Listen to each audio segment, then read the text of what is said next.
first of all, with regards po to the supplies, day pa po yan nakaabot sa kuyang concerns. Opo. Where in fact nga, reiterate ko kay Dr. Senit, kila Doc Nats, and sa kapos na provincial hospital, chief of hospital, na we should convene. Kasi nagpass na po ako Manny Henry kang resolution na dapat i-convene na ang health board, wherein monthly dapat nagkukonvene na iyan to address all issues kang hospital.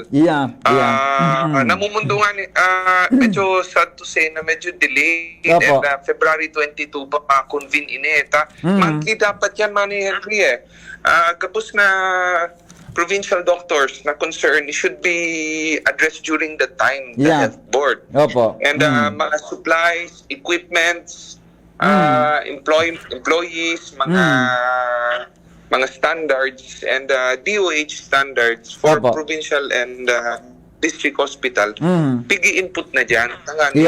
Napapasahan na tulad siyang mga concern. Monthly po yan. Sometimes ang ibang health board po nagko-convene twice a month. But with regards po di sa supply, recently, I think only yesterday or 2 days ago, some supplies was delivered po to the JB Duran na hospital.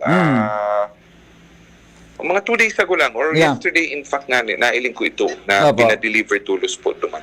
But definitely po, ugwang kulang dyan, Manny Henry. Dahil na kulang dyan sa JB Duran. Iyo man talaga. Okay. Totoo po yan. And hopefully, haloy na day na convene po ang health board. There is lack of coordination man talaga.